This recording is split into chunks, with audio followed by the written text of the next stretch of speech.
Subscribe કરો એ high news India ચેનલને, પછી યુટ્યુબ એપ પર બેલ આઇકોનનું બટન દબાવો અને નિહાળો એ હાઈ ન્યૂઝ ઇન્ડિયા ચેનલ.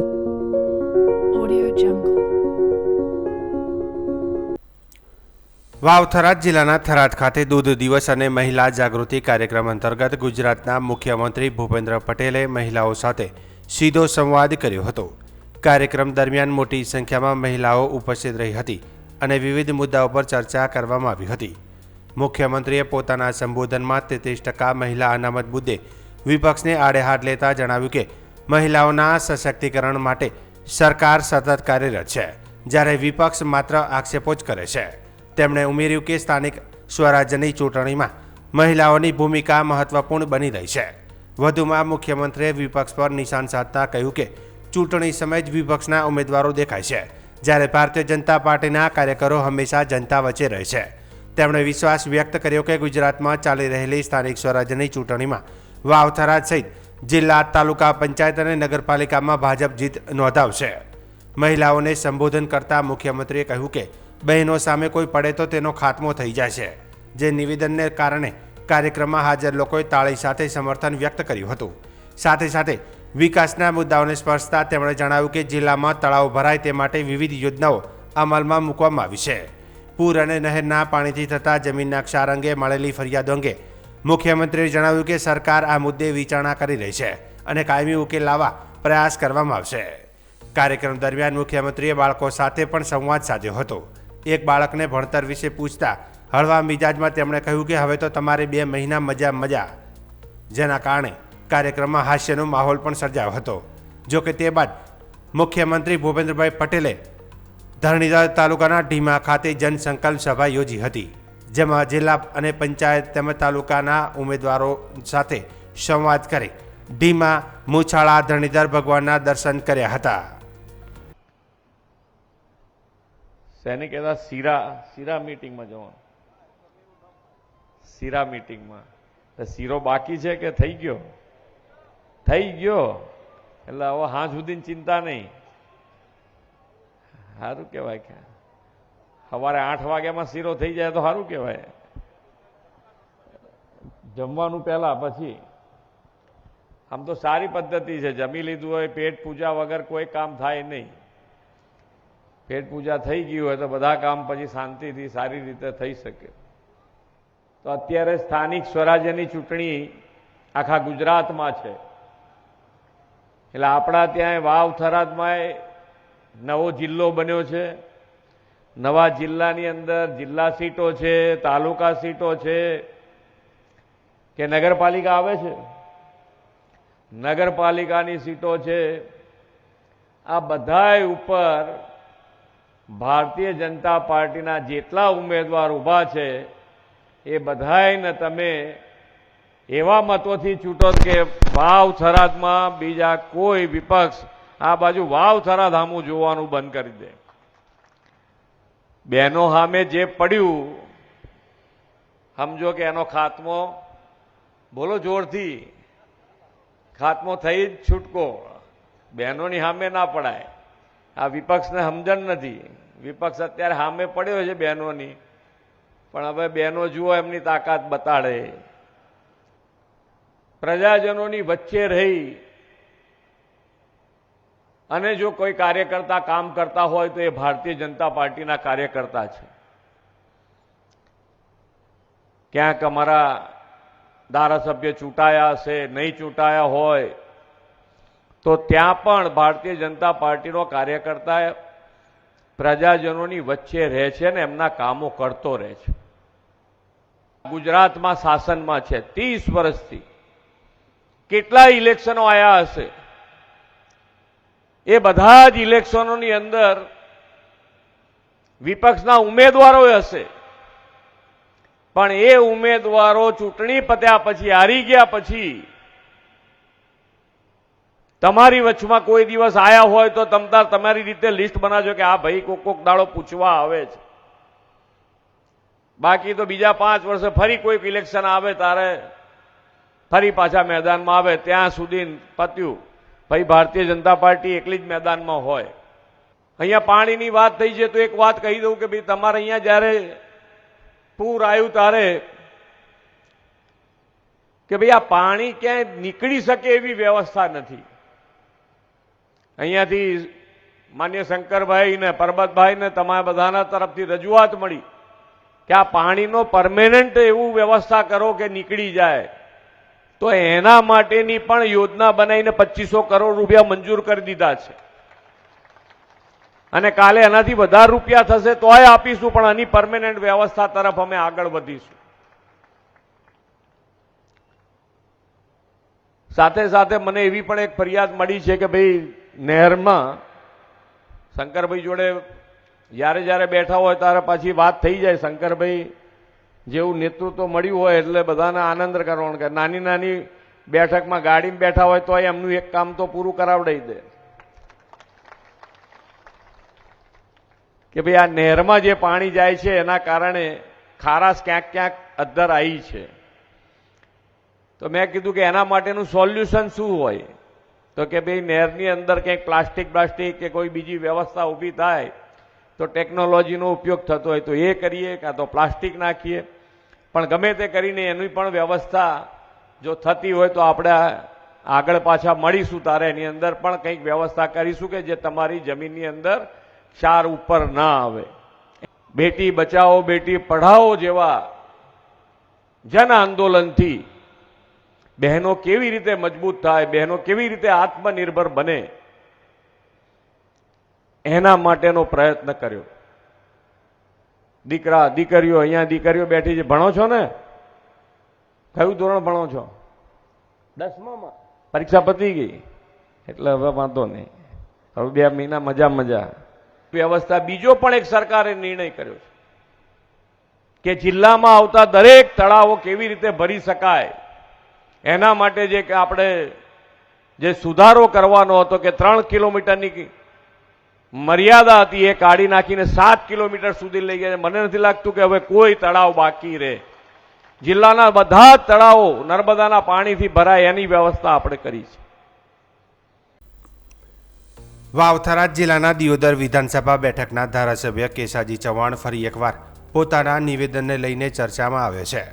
દિયોદરના સોની ગામે યોજાયેલી એક સભામાં તેમણે કોંગ્રેસ પર નામ લીધા વિના તીખા પ્રહારો કર્યા હતા અને મતદારોને સંબોધતા કડક શબ્દોમાં સંદેશો આપ્યો હતો. ધારાસભ્યએ પોતાના ભાષણમાં કહ્યું કે જેનું કોઈ સાંભળવાનું જ નથી તેને વોટ શા માટે આપો છો. તેમણે ઉમેર્યું કે આ ચૂંટણી કોઈ વ્યક્તિગત હિસાબો પૂરા કરવાની નથી, પરંતુ વિસ્તારના વિકાસ માટે મહત્વપૂર્ણ છે.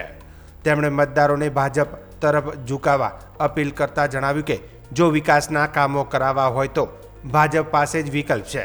સાથે જ તેમણે વિનંતી ભર્યા સ્વરે કહ્યું કે અમે હાથ જોડી અને પાઘડી ઉતારીને તમને વિનંતી કરીએ છીએ કે ભાજપને મદદ કરો. અમે અડધી રાત્રે પણ તમારા કામ કરવા તૈયાર છીએ. ચૂંટણી પૂર્વે આપેલા નિવેદનને લઈને રાજકીય વર્તુળો ચર્ચા તેજ બની છે.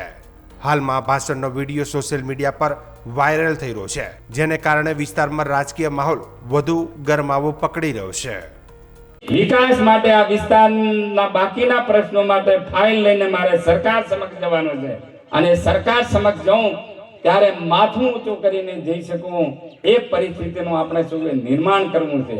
અને નિર્માણ કરવા માટે આ ચૂંટણી કોઈ વ્યક્તિગત હિસાબો ચૂકતે કરવા માટેની ચૂંટણી નથી. આ તો વિકાસ કરવા માટેની ચૂંટણી છે. આપણે આપણા ગામને, આપણે આપણા વિસ્તારને વિકાસ ક્ષેત્રે શું આપવાનું છે એના માટેની ચૂંટણી છે. ત્યારે અમે કોઈ છે જ નહીં. એને તમે ભૂલે ચૂકે ચૂંટીને મોકલશો તોય જવાબ હું આજે આપું છું.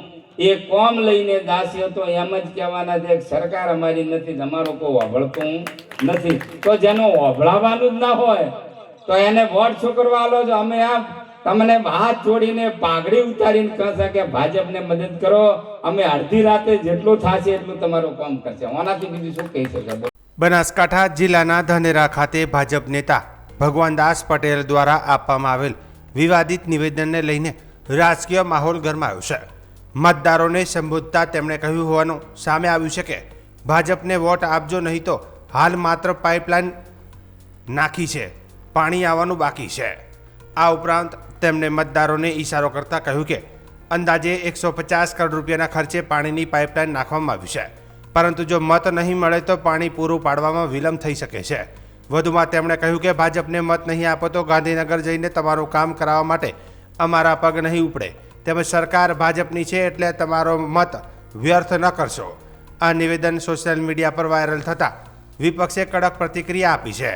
જિલ્લા કોંગ્રેસના ઉપપ્રમુખ ડામરાજી રાજગોરે આ મામલે જણાવ્યું કે ભાજપના નેતાઓ પ્રજાને ગર્ભિત ધમકીઓ આપી રહ્યા છે, જે લોકશાહી માટે યોગ્ય નથી. તેમણે વધુમાં કહ્યું કે પ્રજાની પાણી જેવી મૂળભૂત જરૂરિયાતો સરકાર પ્રજાના ટેક્સના પૈસાથી પૂરી કરે છે, તેથી આવી ગર્ભિત ધમકીઓ આપવાનું બંધ કરવું જોઈએ. સાથે જ તેમણે દાવો કર્યો કે પ્રજા હવે આવા નિવેદનોને ઓળખી ગઈ છે અને આવનારી ચૂંટણીઓમાં યોગ્ય જવાબ આપશે. આ સમગ્ર મામલે ભાજપ તરફથી સત્તાવાર સ્પષ્ટતા હજુ સુધી સામે આવી નથી, પરંતુ રાજકીય વર્તુળોમાં આ નિવેદનને લઈને ભારે ચર્ચા ચાલી રહી છે. હવે જોવાનું રહ્યું કે આ વિવાદ ચૂંટણીના માહોલ પર કેવી અસર કરે છે. પાડી ગયો તો વોટ તો હું તો કોક કરો, અલ્યા ભાઈ તમારા પાસે કોઈ સામાન રહ્યો નથી, કોમ લઈને જશો તો કેસે સરકાર મારી નથી, તો મત મહેરબાની કરીને ન બગાડતા, કોઈની વાતોમાં ના આવતા, અને ભરમાવશે, આપણને ભમાવશે, જો સમગ્ર જાતિને ભરમાવશે. કોઈ પણ વાતમાં આવ્યા વગર મિત્રો પછતાવાનો વારો ન આવે, અને વારે ઘડી ભૂલ કરીને તો તમારા કામ કરવા અમારા પગ ગાંધીનગર નહીં ઉપડે. આ તમને સ્પષ્ટ કહું. હજી ભૂગળો પડ્યા પોણી માંથી નોખ્યા. વિચાર કરજો. જો તમારું ભવિષ્ય, તમારી આવનારી પેઢીનું ભવિષ્ય જોતા હો, સુખાકારી તાલુકામાં જોતા હો, તો ભારતીય જનતા પાર્ટી સિવાય કોઈનો વિચાર નહીં કરવાનો, અને કમળને જીતાડીને મોકલીએ. એ જ વસ્તુ ભારત માતા કી જય. અત્યારે ધાનેરા તાલુકામાં જિલ્લા પંચાયતની ચૂંટણીની એક જાહેર સભામાં ગત વખતના વિધાનસભા લડેલા ભાજપના ઉમેદવાર, હારેલા ઉમેદવાર જાહેરમાં પ્રજાને કહે છે કે 87 તળાવો ભરવાના છે, 1500 કરોડ રૂપિયા મંજૂર થયા છે, પરંતુ યાદ રાખજો ભૂંગળા નંખાયા છે, હજી પાણી નાખ્યું નથી. પછી અમે સરકારને કહી શકશું જો અમને વોટ ના આપ્યા તો આ ભૂંગળામાં પાણી તમારે આવે કે ના પણ આવે. આવી ગર્ભિત ધમકી આપનારા લોકોને હવે ઓળખવાની જરૂર છે.